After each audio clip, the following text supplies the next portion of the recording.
ಸರಿ, ಇನ್ನು ಒಂದೇ ಟಿಕೆಟ್ ಐತಲ್ಲ. ದಾವಣಗೆರೆ ದಾವಣಗೆರೆ ದಾವಣಗೆರೆ ದಾವಣಗೆರೆ ಯಾರು ಯಾರು ಯಾರು ಯಾರು ಅಣ್ಣ, ದಾವಣಗೆರೆಗೆ ಒಂದು ಟಿಕೆಟ್ ಬೇಕಿತ್ತಣ್ಣ. 1500. ಲಾಸ್ಟ್ ಟೈಮ್ 600 ರೂಪಾಯಿ ಕೊಟ್ಟಿದ್ದೆ. ಹಬ್ಬದ ಸೀಸನ್ ಅಪ್ಪ, ಇರೋದು ಒಂದೇ ಒಂದು ಟಿಕೆಟ್. ಬೇಕಂದ್ರೆ ತಗ, ಬೇಡ ಅಂದ್ರೆ ಬಿಡು. ಹಾಂ, ಹೋಗಪ್ಪ.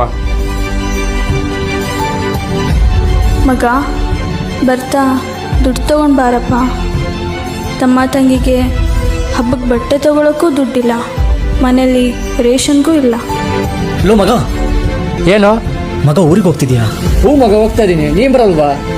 ಇಲ್ಲ ಮಗ, ಆಫೀಸಲ್ಲಿ ಅರ್ಜೆಂಟ್ ಕೆಲಸ ಬಂತು, ಹಂಗಾಗಿ ಹೋಗ್ತಿಲ್ಲ. ಸರಿ ಮಗ, ಹುಷಾರು.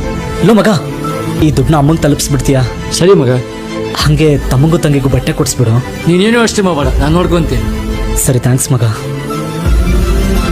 ಈ ಮಿಡಲ್ ಕ್ಲಾಸ್ ಜೀವನ ಇದೆಯಲ್ಲ, ಆ ಕಡೆ ಸಾಯೋಕ್ಕೂ ಬಿಡಲ್ಲ, ಈ ಕಡೆ ಬದುಕೋಕ್ಕೂ ಬಿಡಲ್ಲ. ಆಸೆಗಳನ್ನ ಸುಟ್ಟಾಕಿ ಜವಾಬ್ದಾರಿಗಳನ್ನ ಹೊತ್ಕೊಂಡು ನಡಿಬೇಕು. ಬೆವರು ಹರಿಸಿದ್ರು ಸಾಲ ತೀರೋದಿಲ್ಲ, ಮುಖದ ಮೇಲೆ ಇರೋ ಈ ನಗು ಸುಳ್ಳಾಗೋದಿಲ್ಲ. ಮಿಡಲ್ ಕ್ಲಾಸ್ ಜೀವನ ಅಂದರೆ